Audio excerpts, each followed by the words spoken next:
Sejam bem-vindos ao primeiro episódio do Pod Inovação, um podcast de pesquisa e de inovação produzido por alunos e para alunos. Eu sou Ana Clara. E eu sou o Pedro. E para esse primeiro episódio, temos a honra de receber o Davidson, graduado em História pela UFMG e mestrado em História também na UFMG e doutor em Sociologia pela Universidade Federal de São Carlos. Seja bem-vindo, Davidson. Obrigado, pessoal, muito obrigado. Agradeço ao seu primeiro, né? É muita honra poder aqui conversar com vocês. Te recebendo no nosso primeiro episódio. Nossa, que bom. Davidson, o nosso podcast, assim, ele tem o objetivo de ajudar alunos, assim, que estão também um pouco indecisos em qual carreira seguir. E, assim, o que te motivou a escolher a área que você atua hoje? Olha, eu escolhi fazer história por uma série de motivos, mas as melhores escolhas, elas acho que elas são feitas quando você deixa se levar pelas suas intuições mais básicas. Então, por exemplo, quando eu tinha 7 anos, eu assisti Indiana Jones e o Templo da Perdição. Sim. E ali eu sabia que eu queria ser arqueólogo, né? Que o Indiana Jones era arqueólogo, então eu curtia muito, eu queria fazer arqueologia por causa do Indiana Jones. Aí no ensino fundamental eu vi que não tinha arqueologia lá no UFMG, e aí eu entendi que o mais próximo de arqueologia era história. Até tinha arqueologia como uma subdivisão das ciências sociais, mas eu não sabia na época. E aí na 7ª série, em 95, eu assisti Cavaleiros do Zodíaco, que aí eu também fiquei vidrado e eu gostava muito de mitologia grega, de história da Grécia, e aí foi a consonância entre essas duas coisas. Aquela minha fantasia da infância, da aventura lá do Indiana Jones, mas meu fascínio pela mitologia e pela cultura grega. Então, 1988 e 1995 meio que selaram a minha escolha de fazer história. Como o Pedro falou, muitos estudantes têm a dúvida de qual área seguir, né? Porque, com certeza, é algo que vai mudar toda a trajetória da sua vida. Qual conselho você daria para esses estudantes que têm dúvida de qual área seguir? Eu acho um pouco procurar aquilo que desperta mais interesse em vocês, aquilo que faz os olhos de vocês brilharem. E não ir por questões práticas ou pragmáticas. Dinheiro, mercado de trabalho, isso tudo tem que ficar em segundo plano, porque o mercado ele se modifica e às vezes uma profissão que está lá no top trend, ela simplesmente perde o prestígio. Então, assim, tirando medicina, que é uma profissão que vem talvez direito, que vem de longa data, as outras elas têm períodos de alto e período de baixo. Então não pensa no mercado. E outra coisa, assim, eu sou de exatas, eu sou de humanas, eu sou de biológicas. Eu acho que esse ponto de partida é essencial. O que você gosta de estudar? O que você tem facilidade? E aí depois que você meio que mapeia, né, de qual campo, né, qual área de conhecimento que você é, o que você gostaria de ser, né, se assim, tirasse do plano essa necessidade material. Tipo, não, se eu fosse rico, eu ia fazer moda. Então por que você não vai fazer moda? Né? Mas eu não tenho dinheiro, moda não dá dinheiro, mas nenhuma profissão que se fizer necessariamente ela dá ou deixa de dar dinheiro. Então, na dúvida, procurar muito aquilo que acalenta o coração de vocês. Essa é a minha dica. O que vocês curtem? Né? Eu curto isso. Entrevista, fazer podcast, então vai fazer comunicação social, vai fazer jornalismo e deixa qualquer horário depois que você estiver formado. É aquilo, né? Que quando você ama alguma coisa, não é mais, você não trabalha, né? Você está fazendo o que você realmente ama, né?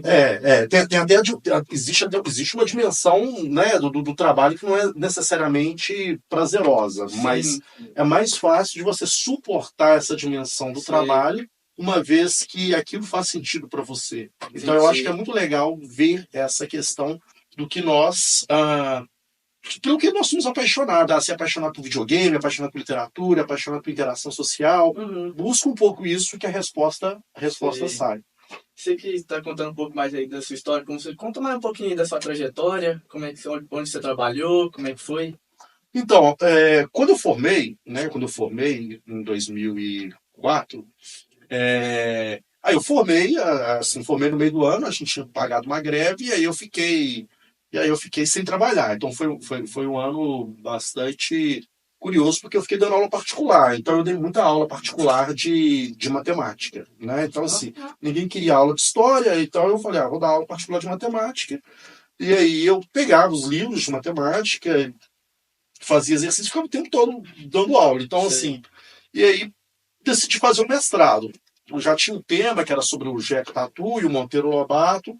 Aí depois que eu fiz o mestrado, que eu entrei no mestrado, eu ainda não tinha grana. Então, assim, foi uma época interessante, porque eu estava ali tentando me manter para poder fazer o mestrado. Foi aí que eu comecei a trabalhar como historiador. Então, minha primeira experiência profissional foi a de historiador, que foi uma experiência ali para me mostrar exatamente como é o cotidiano da pesquisa, muito menos glamouroso do que a gente imagina, porque eu tinha que fazer relatórios, fazer visita de campo, parecia um técnico lá do IBGE com aquela plaquetinha na mão, né, aquela pranchetinha na mão, batendo na cara das pessoas. E aí, assim, tinha gente que ameaçava a gente, que queria dar tiro, porque as pessoas ficavam putas quando você chegava na casa da pessoa e perguntava quanto custou essa casa, porque tinha que fazer um relatório histórico das construções antigas, as pessoas ficavam desconfiadas. Então aí teve essa experiência de pesquisa. Aí eu, assim, eu fazia mestrado, ainda não tinha bolsa e tinha essa experiência de pesquisa. Depois que eu recebi bolsa, até dei um tempo. Aí quando eu formei, eu entrei de cabeça, concluí o mestrado, eu entrei de cabeça nesse campo do patrimônio cultural. E eu não curtia, né? Eu não curtia porque você tinha que ficar viajando com frequência, ficavam os piores hotéis, então assim, né? Vários casos de hotéis que eu acho que mostram um pouco o que é essa experiência na prática. Então assim, né? Teve uma situação que eu fui pro hotel. Eu cheguei na cidade e aí eles me falaram assim: você precisa. A gente vai te apresentar uma mulher que você vai querer, ela vai ser sua namorada. E aí todo mundo falava isso, eu falei, gente, que coisa estranha, todo mundo tá falando isso. E aí depois eu fiquei sabendo que eu ia ficar hospedado na casa dela, que funcionava como hotel. Aí depois eu descobri que ela era doida da cidade, que a mãe dela administrava aquela pousada, mas ela era doida da cidade. Então eu falei, caramba, eu não vou ficar lá não. E aí eu falei lá pro pessoal da prefeitura, eu não vou ficar lá não. E aí eles meio que tinham outro hotel que me levaram lá para esse hotel. Eu fui para esse hotel, só que era quartos coletivos. Era quartos coletivos. E aí nesses quartos, eu estava lá no quarto. E aí chegou, eu era né, assim, tudo bem, eu tinha 24, 25 anos, mas assim, eu era tímido ainda, né? Aí eu tava lá no hotel, aí o cara chegou, boa noite, eu dei boa noite, aí o cara tirou a roupa e foi deitar, o cara peladão. Eu falei, caramba, isso não faz sentido. Esse tipo de coisa não faz sentido. Aí eu virei pro outro lado e fui dormir. Aí quando chega assim umas 2, 3 horas da manhã, entra um cara gritando, quem tá na minha cama? Quem tá na minha cama? E eu assim, desesperado, né? Eu levantei o meu amigo, eu não sabia que era sua cama. Não, não é contigo, eu tô falando, não, eu fui com aquele peladão ali. Eu falei, nossa! E aí ele meio que foi embora, e eu super constrangido. Então essa primeira etapa de pesquisa é uma coisa nada glamurosa, né? Você fica em lugar ruim, você não escolhe o que você vai pesquisar, não é uma pesquisa aprofundada, você tem que passar por esses perrengues, né? E a cidade, eu lembro até hoje o nome dela, foi na cidade de Grupiara, que é uma cidade que fica ali no Triângulo Mineiro, né? Aí, assim, terminei o mestrado, já não aguentava mais trabalhar com patrimônio cultural e fui fazer um processo seletivo para professor substituto no Cefet, MG, né? E aí foi também, só que eu mudei bastante, porque até então eu nunca tinha dado aula. Eu não sabia o que era um aluno do ensino médio, eu não sabia o que era um adolescente. E aí quando eu chego, e assim, quando você forma, você sabe a teoria, né? Você sabe a teoria. Então, numa graduação em História, com algumas exceções, você não vai estudar história da América Latina, o que aconteceu. Você estuda as teorias, as interpretações, o que os historiadores chamam de historiografia. E aí, quando eu fui dar aula para a garotada, eu não sabia nada, né? Eu não sabia nada. E, assim, eu sabia discutir qual teórico, mas assim, os alunos perguntavam coisas práticas e eu não sabia. E aí eu falei, e assim, você não tinha preparo para ser professor. Então eu pegava os livros e ia resumindo, e é só que assim, você um pouco já tem essa, né, desenvoltura. Sim. E trabalhando lá no Cefet, e o Cefet era uma coisa bem diferente, porque eram alunos com nível muito alto, e a garotada meio que te colocava em maus lençóis se você não tivesse o domínio. Então aí eu criei uma persona que era de um carrasco pra caramba. Então eu chegava lá e os alunos tinham um verdadeiro medo de mim, porque professor novato, né? Professor ainda que não tem muita segurança, então eu chegava lá e dava assim, qualquer coisa, já mandava 20 questões, bateria de 50 questões. Então eu descia o terror. Então, tipo assim, eu já teve uma ocasião que eu cheguei, né? Lógico que era tudo parte do show, mas eu cheguei lá com as questões, com a prova, e a prova estava em branco. Falei, professor, cadê as questões? Não, vocês que vão fazer as questões. Então, tipo assim, era um pouco esse jogo mental, coisa que eu não faço hoje, não nessa intensidade, né? Não nessa intensidade. Só que aí, essa experiência da sala de aula, de ver como era difícil, eu até pensei em desistir. Eu lembro que na época eu comecei a cogitar de fazer concurso para escolas militares, inclusive pensei em ser militar mesmo. Eu até comecei a estudar para fazer o concurso do CFO do Corpo de Bombeiros e a escola de sargento. Só que aí nesse meio tempo eu achei um meio termo entre os concursos militares e a sala de aula que era a FUNAI. Né? Que a FUNAI, historicamente, ela tem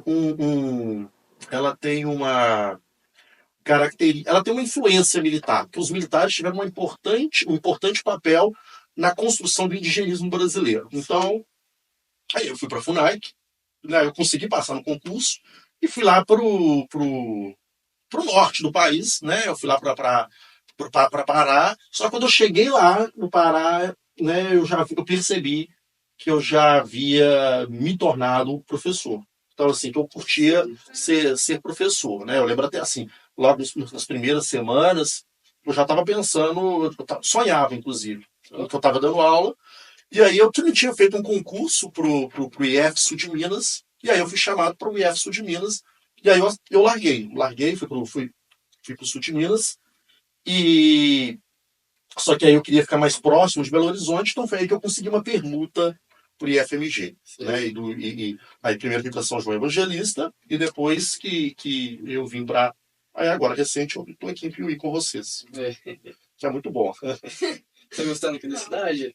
Tô gostando. É pequena ainda para os meus padrões, mas uma cidade bem bonitinha, né? Aproveitando que você falou dos seus experiências, quando você trabalhou lá na FUNAI, como foi? No começo, assim, a FUNAI foi um balde de água fria, porque eu imaginava um pouco que ia ser mais aventura, né? Um pouco resgatando aquela imagem do Indiana Jones. Mas aí eu me deparei com duas coisas. Sim, tinha muita aventura. E sim, eu odiava aventura. Eu era extremamente medroso, eu era bundão, eu não tinha coragem de fazer as coisas que tinham que fazer. Então, assim, havia duas possibilidades. Ou você é um burocrata, você fica lá na unidade, né, fazendo trabalho administrativo, ou você vai para campo. Eu odiava o trabalho, o trabalho administrativo. Né? Então, assim, o primeiro setor que eles me colocaram foi o setor financeiro, e era um verdadeiro tormento. Então, assim, a primeira missão que eu tive foi de colocar em dia as contas de luz. E era uma coisa muito chata. E o nosso chefe, ele era um militar, né? Ele era um militar, ele era bravo. E aí ele falou assim, eu não quero que cortem a conta de luz, então coloque isso aí para rodar. E aí um pouco eu fiquei pensando, né? Como fazer isso? Eu falei, não, isso é muito chato. Muito chato. Aí eu fui dar um grito, que eu não tinha perfil para isso, que eu era da história. E aí eu fui um pouco para o trabalho de campo. Quando você ia visitar as comunidades indígenas, ia ver as demandas delas, o que elas precisavam, iam dialogar, mas havia um nível de rusticidade naquilo ali, de você ter que atravessar um rio na canoa, né?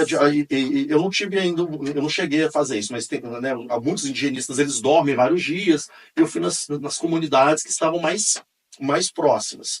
Então, eu achei bastante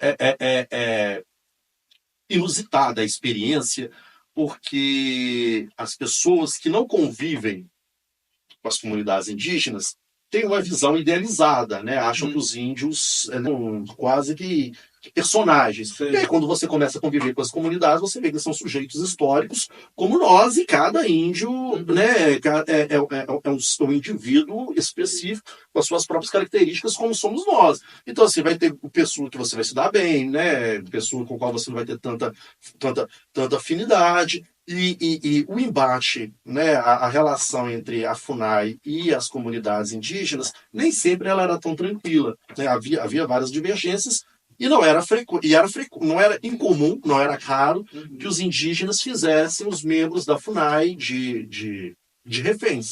Né? E, inclusive, o nosso chefe teve a experiência de ficar vários dias amarrado, né, despido, com as moças lá da comunidade, ranhando ele com dentes de piranha. Então, e aí eu falava assim, eu não quero ir nisso, né? Eu não quero ir nisso. E aí tinha um membro lá do grupo, dessa comunidade étnica, que eu achava ele muito enfadonho. Ele sempre ia me perguntar as coisas e querer que eu resolvesse as coisas para ele, e eu não conseguia resolver a contento. E a gente acabava sempre discutindo. Teve uma ocasião que ele foi bastante incisivo para que eu acompanhasse até uma aldeia, né? E era a aldeia mais... Porque aí, assim, eu como higienista, eu ia ter que ligar lá no aeroporto, procurar o serviço de táxi aéreo, comprar a passagem para ele, comprar a passagem para mim, para a gente viajar, né, até essa aldeia, e aqueles aviões, né, teco-teco, que a gente chama de teco-teco, que você pousa lá no meio da comunidade. E assim, eu tava muito desconfiado, porque, tipo assim, esse cara não gosta de mim, porque ele tá querendo me levar pra pior aldeia, né? Assim, uma pra você lá, ué. Exatamente, eu tava dizendo assim, eles vão me segurar lá, porque eles estavam tendo um conflito que eles queriam que fosse liberado uma verba para contratar uma cantineira, que eles estavam querendo construir uma escola lá. E aí eu falei, não vou não. E aí ele ficou muito bravo. E todo mundo falou assim, não, mas aqui a gente tem que ir para ajudar a comunidade. Eu falei, então outro vai no meu lugar, que eu não quero ser feito de refém. E aí eu fui percebendo que eu não tinha a vocação, né? Eu não tinha esse altruísmo de ir lá para a FUNAI, de ajudá-los. E assim, eu vi que a minha situação era mais a sala de aula, era uma questão mais acadêmica. E quando eu estava no trabalho burocrático, eu sofria. E quando eu estava no trabalho de campo, vamos dizer assim, eu não tinha coragem suficiente para ir como outros lá tinham. E aí eu acabei pedindo exoneração. Não fez muito sentido para mim. Você acabou encontrando ali o desafio do Indiana Jones, mas não era bem o que você queria, não. Não era bem o que eu queria, não. Exatamente. E é engraçado porque o Indiana Jones, né, que é um filme hollywoodiano, americano, ele tem uma concepção de que o Indiana Jones, né, ele é bonito, né, ele é inteligente, ele é bom de briga e ele é corajoso, né? Então ele tem essas características. E o Indiana Jones, ele está sempre lidando com os outros povos que são considerados primitivos, né? Numa visão tradicional, até preconceituosa, ou pelo menos eurocêntrica, que seriam com povos que seriam considerados primitivos. E, de certa forma, eu estava ali no lugar do Indiana Jones quando eu fui pra FUNAI. De fato, eu sei que eu sou um tanto quanto bonitão, sou inteligente, sou bom de briga, sabe? Mas o que me faltou foi aquela audácia dele. Aí eu falei, não, né? Porque o Indiana Jones, ele é um professor e um arqueólogo, né? Como professor, ninguém imagina que ele vai lá com aquela gravatinha, lá, borboleta, lá, né? Que é típico dos professores universitários norte-americanos, né? E aí eu falei, não, acho que eu vou ficar só na sala de aula mesmo. Foi aí que você teve a virada de chave, né? Mas mesmo que você tivesse receio antes, você se descobriu dando aula mesmo. Sim, eu descobri que a minha aventura, ela é livresca, né? A minha aventura é nos livros, não necessariamente na realidade. É uma grande aventura, né? Dar aula para tanto adolescente. Não, é aventura, isso. E é engraçado que eu tinha um colega, que também era da história lá na FUNAI, que ele ficava me provocando, e que ele falava assim, que isso, você vai largar isso aqui para lidar com adolescente? Não faz isso, não faz isso. E ele está lá até hoje, assim, ele virou uma grande referência no indigenismo e para ele fazia sentido estar lá. Para mim, não. Para mim é exatamente isso. Trabalhar com adolescente é até mais interessante, porque trabalhar com indígenas. E por mais que vocês fiquem bravos comigo, vocês não vão me amarrar e não vão me arranhar É um ponto com dentes. positivo. Esse é um ponto muito positivo. Aproveitando que você falou da sua trajetória, assim, no mestrado, quais projetos de pesquisa você já desenvolveu? Como foi a Bom, sua experiência? o meu primeiro projeto, né, assim, a pesquisa com a qual eu mais me identifiquei, que também está ligado ao meu processo de formação, no meu processo inicial de formação do pesquisador, foi pesquisar Monteiro Lobato. Né? Monteiro Lobato é um escritor atuante ali entre a Primeira República e a Era Vargas. Ele é muito famoso pela criação do personagem Jeco Tatu, que inclusive ele passa a ser uma representação, uma referência às vezes negativa ao trabalhador rural brasileiro, e o Sítio do Capão Amarelo, né, que talvez hoje em dia ele seja até mais conhecido pelo sítio do que propriamente pelo Jeca Tatu. E aí, quando eu comecei a pesquisar o Monteiro Lobato, eu queria utilizar a literatura para entender os processos históricos. Não a literatura como a realidade, né, uma literatura descrevendo uma realidade histórica, mas a literatura como produto do processo histórico. Por que Monteiro Lobato via o trabalhador rural daquela maneira? Porque Monteiro Lobato representou o homem do campo de uma forma tão negativa. E aí eu começo a discutir porque, né, a experiência dele como fazendeiro, ou como filho de fazendeiros, a crença de que o Brasil se modernizar, o Brasil precisaria de desenvolver a indústria, muitas vezes em prejuízo das atividades rurais, a crítica do Monteiro Lobato, como de outros autores do período, a uma economia muito baseada na agroexportação, na exportação do café. Então, essa primeira pesquisa, ela me mostrou um pouco como a literatura pode ser um importante ponto de partida para nós compreendermos a história, e como a literatura ela dá uma cor, como ela dá uma certa textura à história que, se você ficar apenas nos documentos oficiais, você não encontra. Então, a minha primeira pesquisa foi essa, foi pegar o Monteiro Lobato, analisar a questão do campo e analisar como a questão do campo está muito bem representada na figura do Jeco Tatu. Não cheguei a trabalhar com o Sítio do Capão Amarelo, de forma direta, porém mais com essa literatura sobre o Jeco Tatu.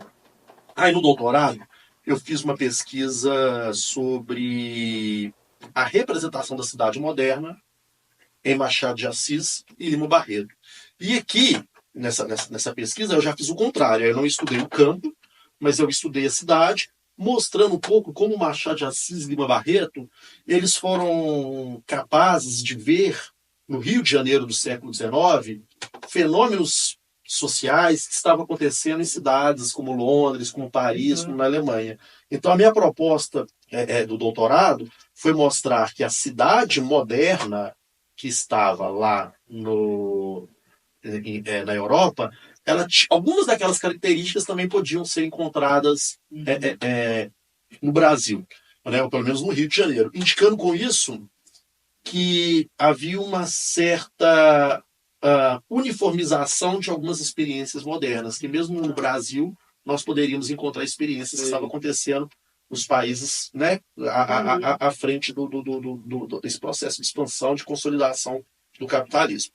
E recentemente eu um pouco voltei a Monteiro Lobato, mas eu pesquiso um tema que eu acho bastante instigante, que é o tema dos monstros, né? Como os monstros aparecem na literatura e na história, o que são os monstros e como a cultura ocidental se relaciona com os monstros, tanto no cinema quanto na literatura, com foco mais voltado para a compreensão do que são os zumbis, né? O que são os mortos-vivos. É muito interessante isso, né, de ver que os padrões da sociedade sempre se repetem, né? Londres, aqui no Brasil, né? É muito legal isso, né? E ver como se reflete na literatura, né? Isso, exatamente. Porque aí se você pega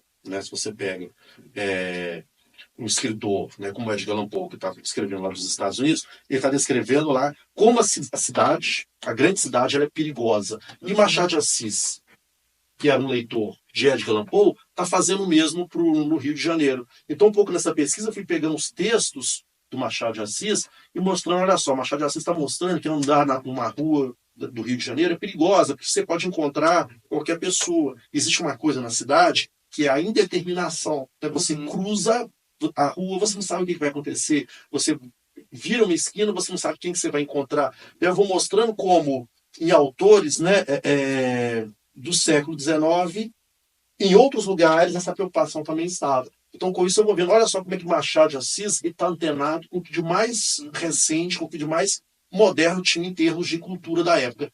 E Lima Barreto, que é o outro autor que eu trabalho, ele está fazendo um caminho contrário. Ele está mostrando como os indivíduos já estão isolados na cidade moderna.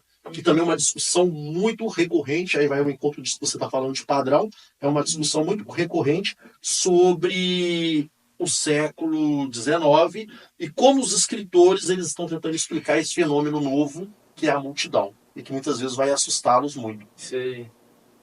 E nesses processos, nessas pesquisas, quais foram as suas principais dificuldades e quais dicas você daria para fazer esses projetos tão grandes, né? Demanda Quer se tornar um pesquisador? Sim, que tem interesse. Olha, eu diria o seguinte, a pesquisa, quando ela é orgânica, as dificuldades delas são reduzidas. Isto é, quando você escolhe um tema e você começa a trabalhar buscando fontes, buscando os textos literários, buscando livros de apoio, né?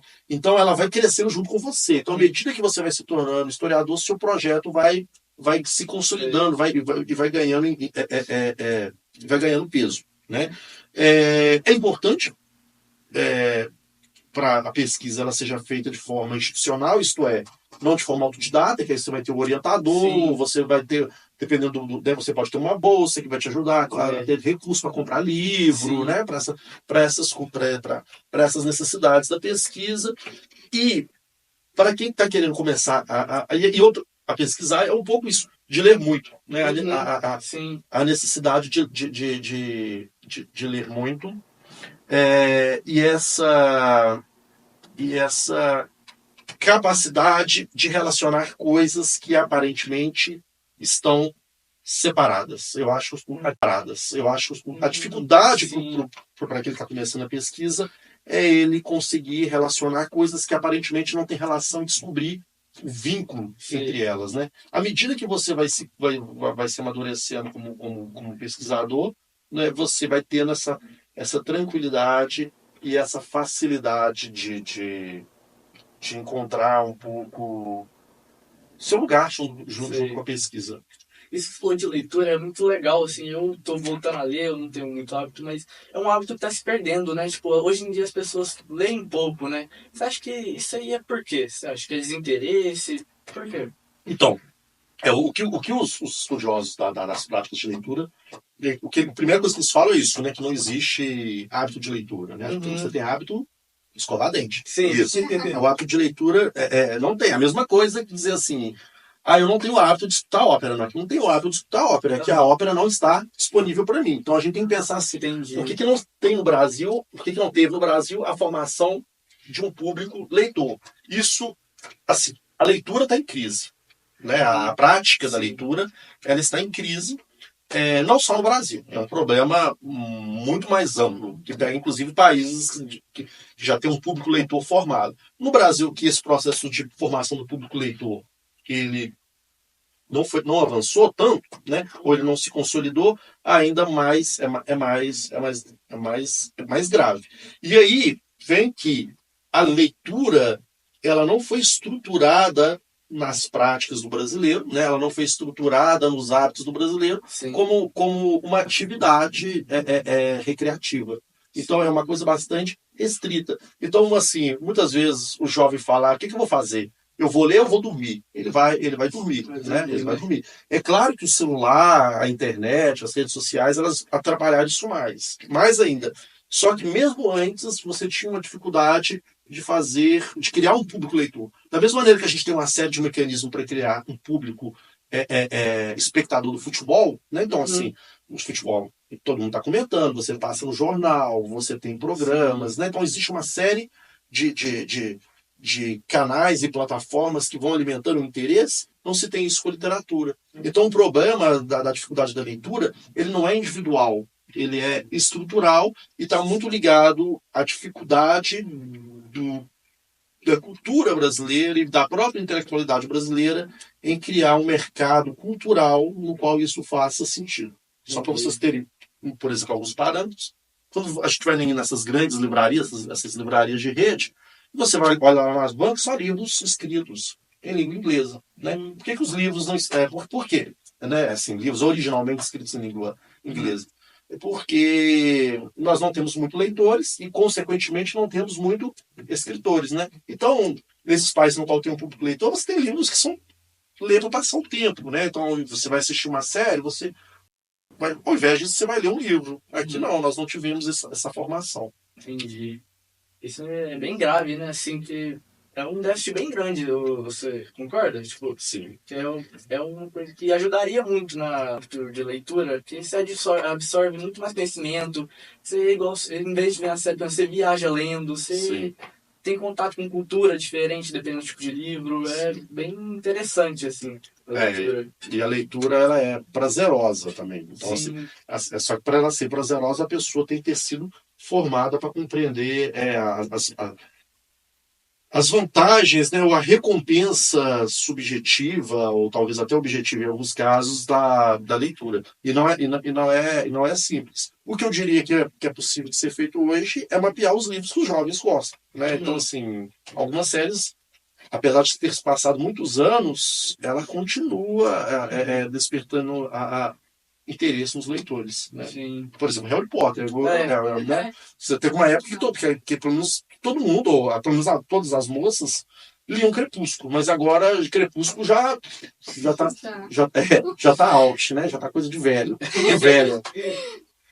Como a gente aqui é um podcast que trata muito sobre inovação, né? Como que você vê inovação nas ciências sociais e humanas, que não é a sua área, assim? E também além da tecnologia. Bem, assim, nas ciências humanas, de um modo geral, a inovação, partindo do pressuposto, uma inovação muito em diálogo com a tecnologia, você tem um campo que discute as tecnologias sociais. Isso que é a criação de mecanismos, às vezes conjuntos de técnicas, às vezes saberes, às vezes aplicativos mesmos para resolver problemas, né, localizados. Então, não é nenhuma coisa da qual eu entenda muito, mas eu sei que isso aí está em discussão, que são as tecnologias sociais, né? E as tecnologias sociais, elas são importantes porque elas ajudam a identificar problemas dentro das comunidades e muitas vezes com soluções partindo das próprias comunidades. Então eu acho isso bastante promissor, né? As tecnologias sociais. Se tivesse uns aplicativos assim na sua época na FUNAI, seria mais tranquilo. Sim, com certeza. Aplicativos, por exemplo, que permitissem a gente acompanhar o consumo, né, de determinados alimentos, ou então uma dificuldade que se tinha na FUNAI na época era de conseguir pegar de trazer as pessoas das comunidades, das tribos, até a cidade. E qual que era a dificuldade? Porque não tinha veículos, né? Então, assim, aplicativos de carona, aplicativos que hoje estão muito popularizados, que seriam muito úteis, né? Nesse contexto. Por exemplo, monitorar a qualidade da água, que é uma questão séria, né? Então, isso seria bem interessante. Como você está falando das tecnologias, como você vê o papel das tecnologias no ensino? Você acha que é um aliado ou um inimigo?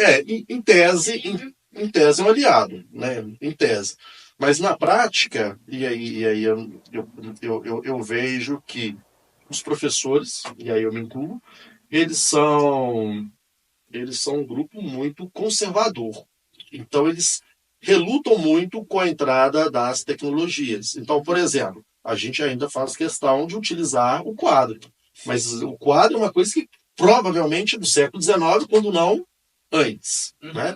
E aí, muitas vezes, o professor está passando matéria lá no quadro, que poderia dispensar isso com a quantidade de recursos que tem, E aí o professor fala, aí os alunos vão copiar, aí o professor fala assim, eu vou apagar o quadro. Aí os alunos, o que eles falam? Posso tirar uma foto antes? Ou seja, por que os alunos gastam tanto tempo copiando algo que não precisavam fazer? E aí podemos argumentar a favor de dizer que escrever textos de forma manual tem a sua vantagem de copiar textos de forma manual.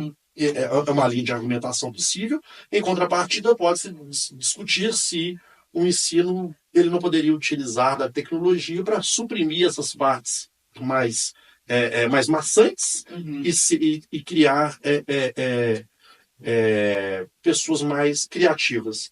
E aí um pouco eu diria que o ensino, que as tecnologias, elas são ambíguas, elas são ambivalentes. Elas podem até favorecer o aprendizado, mas eu acho que nos últimos tempos elas têm atrapalhado o processo de aprendizado, em parte pela dificuldade dos professores de lidarem com isso. E aí vem acho que o eixo da reflexão, que é pensar assim, né, que o professor, né, ele precisa de utilizar dessa tecnologia, mas não é tão fácil utilizá-la, tanto no sentido de dominá-la criativamente, como das questões práticas. O data show não funciona, o cabo que não liga, né? Aqui vocês às vezes percebem esses pequenos percalços. E como também o professor ele deve pensar no seu lugar como alguém que fale menos e que coloque os alunos para trabalhar mais. Então, isso seria bacana de se desenvolver como um novo campo para conciliar a tecnologia com o ensino. É difícil, né? Porque o aluno, quando tá com o celular na mão, ele tem milhões de outras coisas, assim, que ele julga mais interessante do que a aula, por exemplo, né? O assunto ali que está sendo ministrado, né? Sim, sim. E tem uma diferença. É que também esses dispositivos, eles são feitos para deixar a gente vidrado nele. Sim. Então você não quer largar. Então você quer estar sempre olhando as mensagens. E é uma coisa que é onipresente. E os seres humanos, os seres sociais, eles precisam de cultura. E até então a cultura, o principal mecanismo, ou um dos principais mecanismos de reprodução cultural era a escola. Então você tinha acesso à cultura por intermédio da escola. Hoje você tem acesso à cultura por intermédio do celular. Não necessariamente uma cultura de qualidade, muitas vezes é o oposto. Então, acredito que haja, né, por exemplo, aqui vocês estão utilizando essa tecnologia para a gente ter um debate, para a gente fazer uma reflexão. Mas não seria possível fazer um podcast no TikTok. Não seria possível. Né? Ou talvez até tenha. Eu não duvidaria também se encontrasse alguém que faz isso. Tem uma pergunta, seu nome, fulano. E acabou. Né? Vai para o próximo. Mas qual que é o ponto? O ponto é que não é fácil se apropriar da tecnologia, mas é necessário se apropriar dessa tecnologia e cada vez mais vamos ter essa necessidade. Entendi.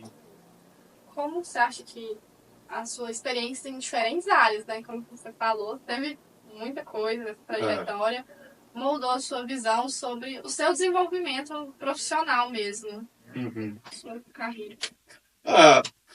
Na verdade eu tive, né, eu aqui algumas das minhas experiências teria até outras, né? Mas eu diria o seguinte, que essas experiências, de um modo geral, elas se somam. E se somam, né, mas eu diria o seguinte, que essas experiências, de um modo geral, elas se somam. E se somam, né, isso pode parecer até uma obviedade, mas elas se somam e elas apontam para o seguinte encaminhamento. Tem atividades muito importantes que precisam ser feitas, né? E há poucas pessoas com habilidade o suficiente para fazer essas atividades. Então, pegarmos mesmo essa questão da sala de aula. Precisa ter professores. Mas será que as pessoas que estão dando aula, elas gostam de ser professores? Então, será que as pessoas que estão dando aula são boas professoras? Pode ser que a pessoa não seja uma boa professora, mas seja essa pessoa, mas ela seja boa outra coisa. Né? Seja, sei lá, um bom motorista, ou seja, um bom técnico na área dele, né? um bom historiador. Né? Então eu acho que passa um pouco por isso. Então, assim, quando você passa por diferentes áreas, e aí no caso de professor, que eu vejo tanto como é o trabalho do historiador, como é o trabalho fora da academia, como o trabalho dentro da academia, né? E aí estou considerando os institutos federais como parte, esse lugar no qual se produz conhecimento, eu vejo que isso te dá uma capacidade de não ficar tão apequenado, porque a escola, infelizmente, ela acaba apequenando as nossas preocupações, que aí assim, eu estou preocupado em dar uma prova, aí o aluno está preocupado em não ser reprovado na disciplina, e a gente perde a beleza do conhecimento. Então, quando assim, você vai lá, e aí eu penso, bem, eu estou dando aula aqui, né?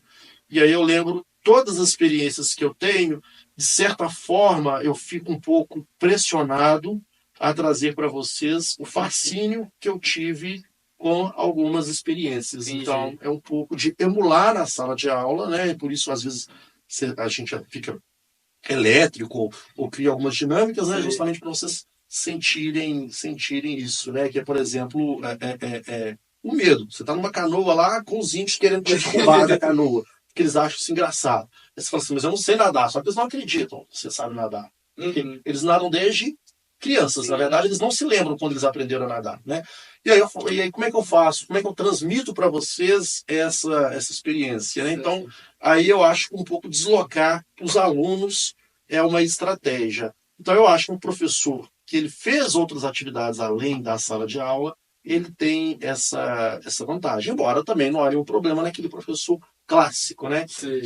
Que passa um pouco, que sempre foi professor, que não teve outras experiências, né? Pelo contrário, esse também tem, né, as suas características de ser meticuloso, né, de ser atencioso ao aluno, que eu acho que elas também são bem elogiáveis. Então tem esse negócio tipo, de tentar passar o seu sentimento, né, pro aluno, tentar levar ele para onde você esteve, né? Isso, eu acho que é um pouco de... que inclusive, essa é uma característica minha, que é de tentar recriar essas experiências, né? E aí um pouco de brincar com interpretações, tipo assim, qual que será o tipo de professor que o aluno mais tem medo? Eu imagino, falando, então, vou agir um pouco como esse professor, né? Que é aquele professor que dá trabalhos gigantescos, aquele professor que dá provas difíceis, aquele professor enigmático que você acha que ele vai te dar, né, uma rachada por pouca coisa. Mas então, que aí isso vai ao encontro dos professores que eu já tive. Então, por exemplo, o professor de física que eu tive lá no primeiro ano, que era um engenheiro, que nunca havia dado aula antes e que chegava lá bravo, e que brigava conosco. Então, eu acho que é bacana a gente ter esses diferentes tipos de experiência na escola. É como você estava falando, cada pequena experiência molda, né, como vai ser.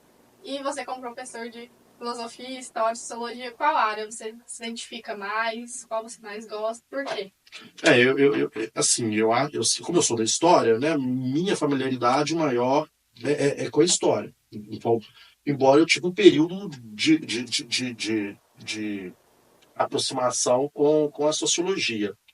E tipo, é como se a história fosse a minha esposa e a sociologia fosse a minha amante. Então, a melhor comparação é essa. Só que meio que a sociologia começou a exigir demais, pedia coisas demais, pedia joias, pedia banquetes, pedia...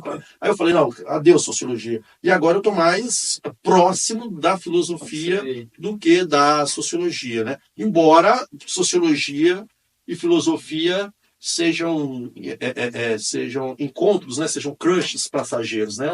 E a minha proximidade maior e sempre foi com a história. Ainda que eu nunca tenha me sentido totalmente feliz com a história. Então, todo dia eu estou pensando como eu vou pular fora da história, né? Então, é uma relação de amor e ódio.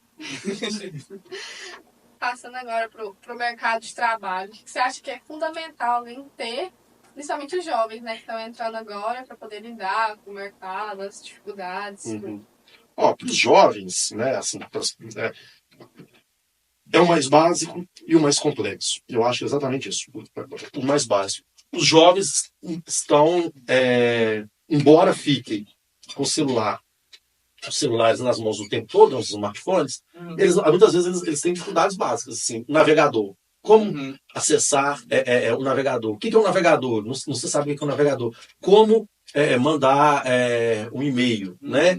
Então, assim, questões básicas, como atender um telefone, né? Como fazer uma ligação. Então, assim, está tendo muita relutância em empregar jovens nessas atividades de entrada, né? Essas atividades por causa disso. Então, assim, o jovem vai ter que dominar coisas básicas que antes eram senso comum, que você não precisava se preocupar.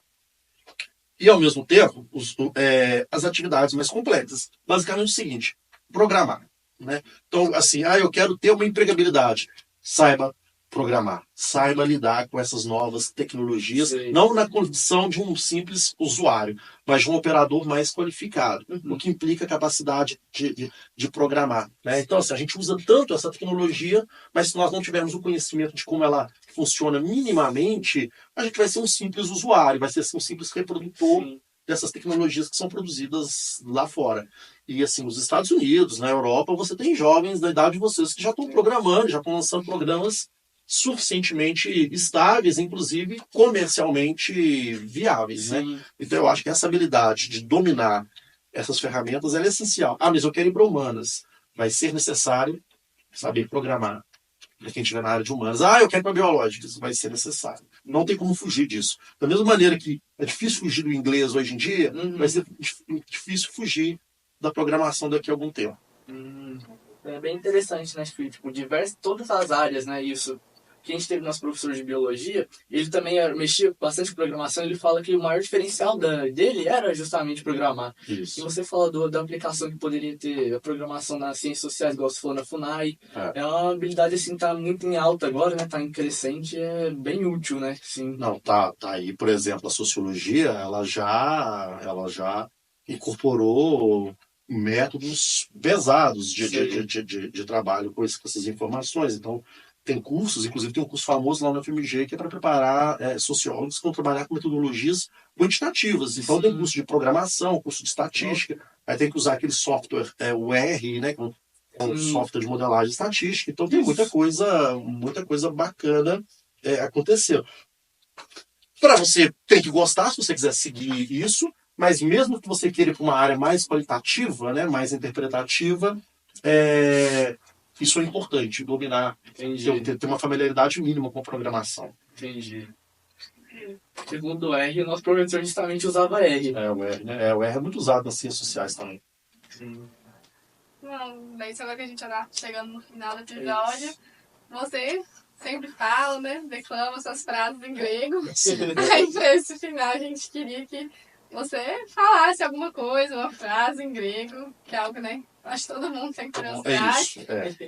Grego clássico, né? Grego clássico. Não é qualquer grego, não. Não, é o clássico, né? Helênica grossa, né? A língua grega. Porque, na verdade, eu fiz algumas disciplinas de grego na época da graduação, porque justamente por aquilo que eu falei de vocês, o Cavaleiros do Zodíaco, mitologia grega, né? E aí, de todas essas frases, assim, a que eu nunca esqueço é justamente aquela ego eimi tefoné inderemo. Eu sou a voz no deserto, que eu acho que é aquilo que pega muito bem esse espírito de ser um professor, que você está pregando, às vezes no deserto, mas você continua pregando. Sim. Ninguém tá querendo ouvir ali, mas você tá insistindo. Que inclusive é uma frase do João Batista, né? Que tá lá no Evangelho de João. Interessante. Bom, Deison, muito obrigada. Muito obrigado pela sua participação aqui hoje, ter disponibilizado um pouco do seu tempo. Episódio inaugural aqui. Eu agradeço, foi muito divertido. Vocês estão de parabéns, foi obrigada. Muitos outros vão querer vir aqui para conversar com vocês. Tudo muito profissional, muito bacana, pessoal. Obrigada. Muito obrigado. Bom, esse foi o nosso primeiro episódio. Em breve virão mais aí. Foi isso. Obrigada, Deison. Obrigado. Tchau, pessoal. Tchau.